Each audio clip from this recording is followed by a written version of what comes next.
My name is Adam Harrower. I'm a senior horticulturist at Kirstenbosch.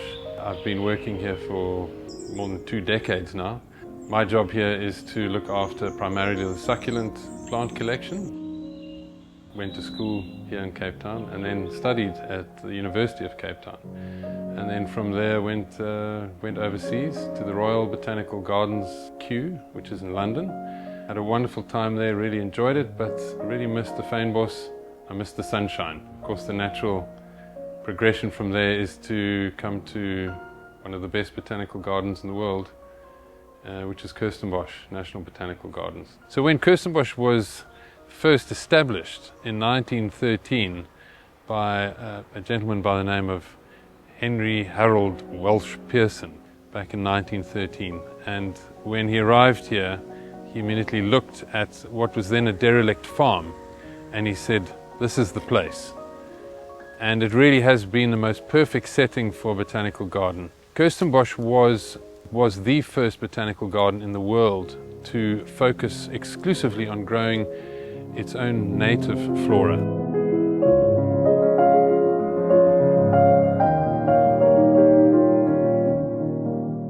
With a flora of over 20,000 plant species in southern Africa, there was no shortage of plants to display in this garden.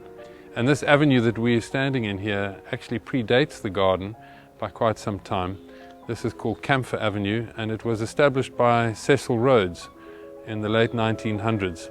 And he planted this in anticipation of a visit by the Queen.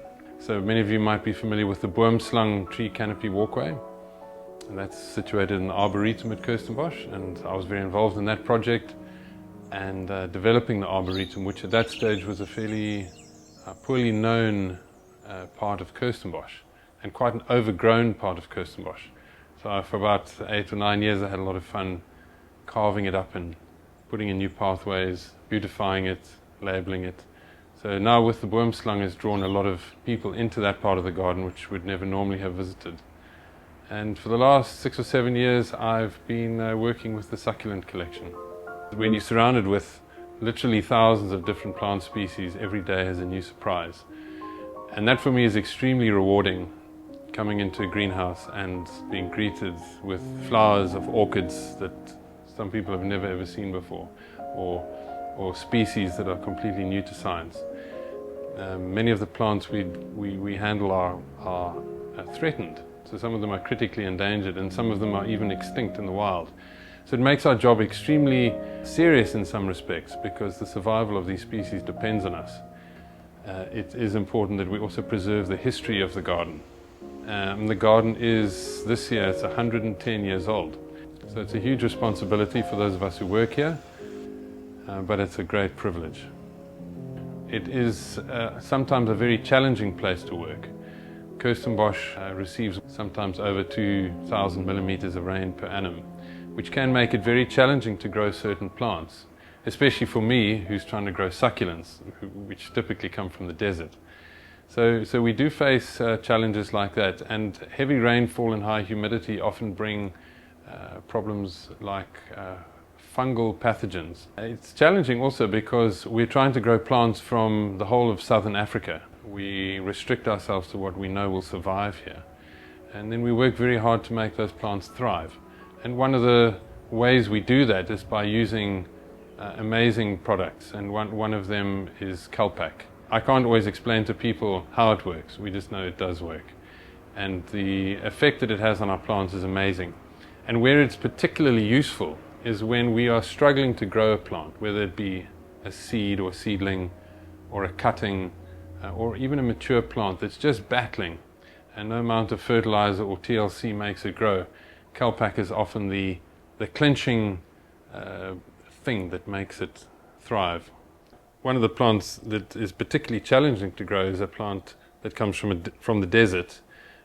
It comes from up near Alexander Bay, up in the Richtersveld, and this is called the pygmy speckboom, which is critically endangered and very precious. So growing these sorts of plants can be quite challenging under these circumstances. By applying Kelpak to a plant like this, it really gives it that edge that really helps it to grow and thrive in a pot. One of the joys of my job is that we get to do a lot of field work, and we get to go into the wild and find new plants, and we are plant explorers and we plant discoverers. So not just horticulturists that grow plants in a nursery, but we get to find plants in the wild. But it does sometimes make it challenging to bring plants back from the wild and get them to establish in a nursery situation, which is often completely different to what they experience in their natural habitat. Sometimes there can be a significant time delay between when we harvest the plants in the wild and when we bring them back and plant them. One of the things we often do is go on river canoeing expeditions down rivers, particularly in the Eastern Cape, where we can get to places that no botanist has ever been before, which makes it very exciting for finding new plants. So the challenge is to keep these little bits and pieces, whether it's seedlings or cuttings, alive for the duration of the time that we're actually on the river, and then to get those plants back to Kirstenbosch in a suitable state that actually allows them to be cultivated and get them established. We soak those plants in Kelpak, a dilute solution of Kelpak. It prevents them from losing their leaves, or it certainly delays them from losing their leaves through this process of shock which they go through. Once the plants are brought back to Kirstenbosch, we often will reapply this Kelpak soak, if you like, where the plant's actually immersed in Kelpak, sometimes for half an hour. And soaking in Kelpak can rehydrate the plant and kind of reinvigorate it and kind of resurrect it. And then we root the plants in a nursery, much like this one. But one of the techniques we use is then to water those plants with Kelpak through the duration of their rooting process. And once that process gets started, the plant then ends up getting itself established and gets onto its feet. And then from there we can pot it up and start nurturing it into a fully developed plant like these. This is 10 milliliters per liter is the typical rate of application which we use. So that's 50 mils, which is 5 liters of water, which I've already put into the watering can.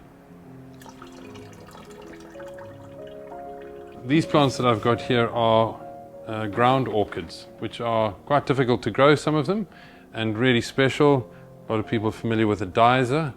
This is one of our Diza species, Diza tripetaloides. And these beautiful orchids are from KwaZulu-Natal, and they're called Stenoglottis mclaughlinii. So really special things, but in order to get these plants really to thrive, we'll give them a good soak of Kelpak from time to time.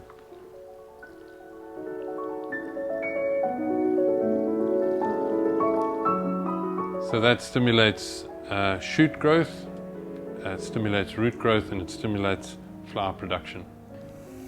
One of the other ways that we apply Kelpak is through a fertigating dosing pump.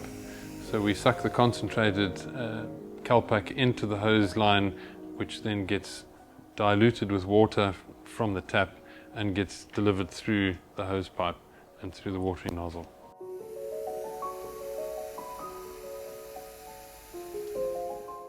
So Kirstenbosch, as I mentioned, is one of the most famous botanical gardens in the world. It's one of the most visited as well. We get over 1 million visitors per year. So one of the challenges with Kirstenbosch is that we are also open 365 days a year. So the garden's always got to look good. And so that means we've constantly got to be planting new things in the garden. And as I mentioned, a lot of the plants we are exhibiting are species that have never been seen before by the public and perhaps have never been cultivated before. So it's really important that when we bring plants out of our nurseries to plant them in the garden, that they're really strong and really healthy with a well-established root system. And that's where Kelpak has been so beneficial, is in developing really strong, healthy plants. So by the time we get to bring them out of the nursery and bring them into the garden, they are just vibrant and thriving.